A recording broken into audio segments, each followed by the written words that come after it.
Cahaya matahari menyilauhi mata, rasa pedih berusaha menahan. Lafaz bismillah pembuka bicara, gelanggang syarahan saya sembahkan. Assalamualaikum warahmatullahi wabarakatuh. Yang saya muliakan dan saya sanjungi Tuan Pengerusi Majlis Yang Berusaha Dr. Abdul Rahman bin Abdullah selaku Ketua Pengarah IPJ Kampus Pendidikan Islam. Yang dihormati Puan Nur Asmahani binti Nur Merakab, pensyarah bagi kursus pendidikan Islam GPIM 1022, para pensyarah barisan staf, rakan-rakan seperjuangan seterusnya, hadirin dan hadirat yang saya kasihi sekalian. Pada pagi yang ini, indah lagikan ceria ini, berdirinya saya di sini adalah bertujuan untuk berkongsi maklumat dan ilmu pengetahuan menerusi sebuah syarahan yang bertajuk Peranan Khalifah dalam menjaga kemaslahatan rakyat berpandukan Sunnah Rasulullah serta aplikasinya dalam isu vaksin.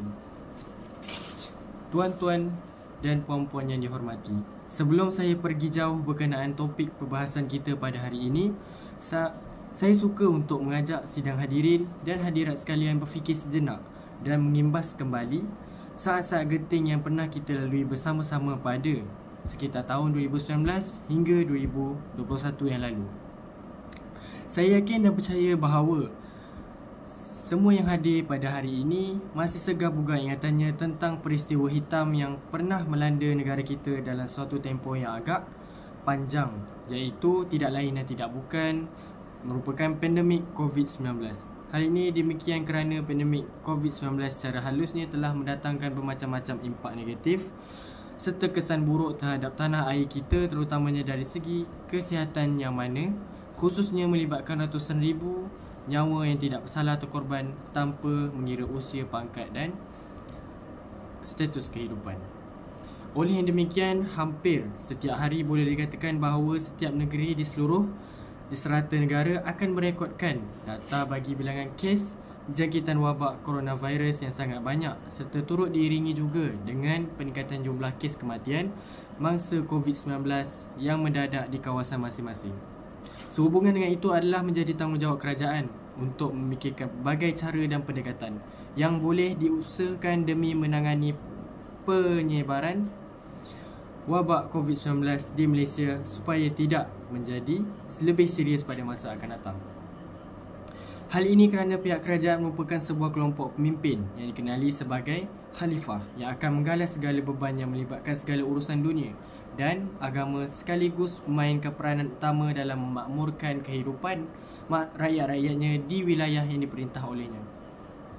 Jika kita menelusuri dengan lebih dekat, Khalifah dari segi bahasa ialah pengganti kepada Rasulullah untuk menyambung tugas urus tadbir negara. Pada istilahnya pula dikenali sebagai pemimpin yang bertanggungjawab untuk memelihara kemurnian agama Islam yang disampaikan Nabi Muhammad SAW dan tanggungjawab dalam mengekalkan keharmonian serta kestabilan Islam.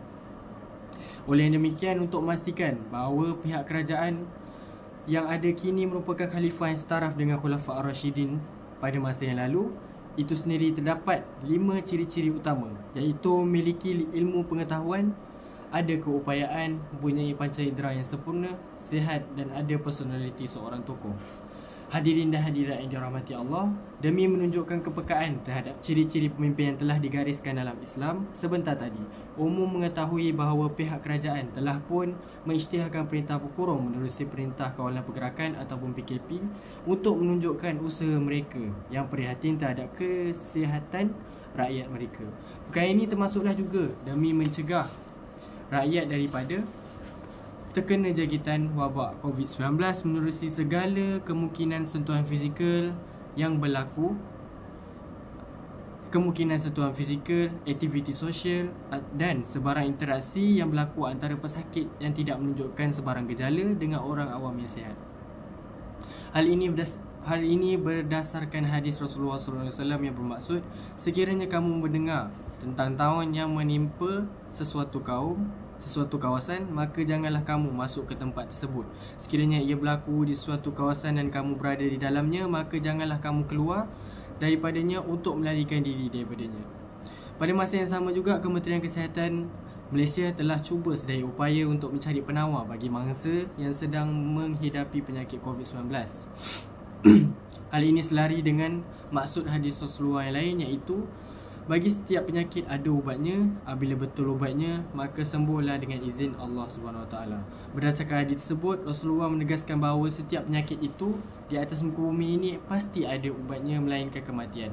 Maka dengan itu, Kementerian Kesihatan Malaysia berpendapat bahawa vaksin merupakan salah satu alternatif ataupun bukan salah satu alat perubatan yang dipercayai mampu merawat pengidap COVID-19 serta mampu memberi perlindungan dalam jangka masa panjang, khususnya terhadap penerima dos vaksin itu sendiri dan juga orang yang berada di sekelilingnya.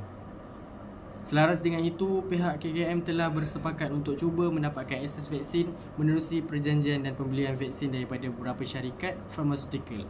Antaranya adalah seperti Pfizer, AstraZeneca, Sinovac, Casio dan lain-lain.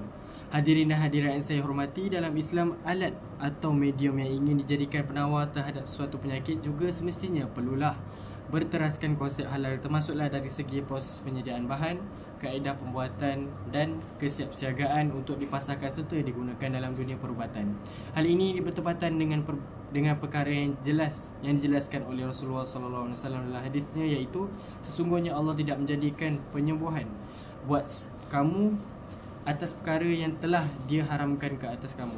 Berdasarkan hadis tersebut, pihak KKM berperanan untuk memastikan kandungan vaksin yang ingin diguna pakai demi mencegah jangkitan COVID-19 itu terdiri daripada komponen yang diharuskan dan halal dari sudut syarak dengan cara melakukan penyelidikan dan kajian terhadap vaksin tersebut. Pada masa yang sama, sebagai pemimpin yang ingin mengekalkan keamanan negara, mereka juga perlu mengeluarkan pernyataan dari mana-mana sidang media secara jelas terhadap tentang bahan yang digunakan dalam pembuatan vaksin itu. Ialah 100% bebas daripada perkara yang diharamkan oleh Allah SWT. Contohnya, kita boleh tengok dalam satu kenyataan media pada tahun 2021 yang lalu, Khairi Jamaluddin, bekas Menteri Kesihatan Malaysia, pernah berkata kita sudah buat semakan terhadap vaksin Pfizer dan AstraZeneca, lalu mendapati tiada sebarang ramuan yang datang daripada babi sebagaimana yang didakwa. Pada masa yang sama juga, mesyuarat khas Jawatankuasa Muzakarah kali ke-10 memutuskan bahawa tiada unsur haram yang terdapat dalam vaksin. Kesan daripada hujah itu, kerajaan secara tidak langsung dapat membentikan berita dan dakwaan palsu yang telah disebarkan oleh anti vaksin, sekaligus menyelamatkan rakyat daripada tergeluman dalam dosa fitnah. Sabda Rasulullah SAW, tidak masuk syurga orang yang menyebarkan fitnah ataupun orang yang suka mengadu domba.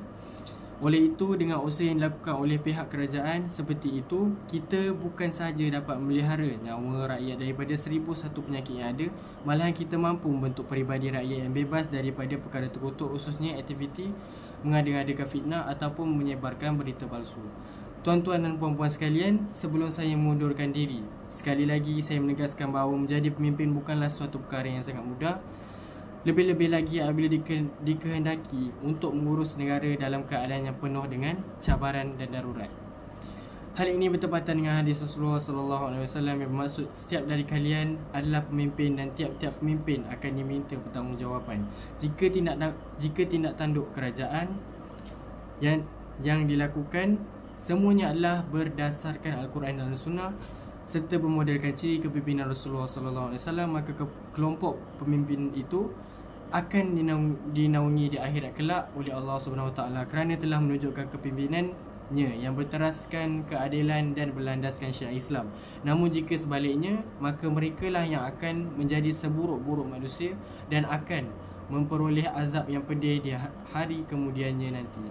Sekian, terima kasih.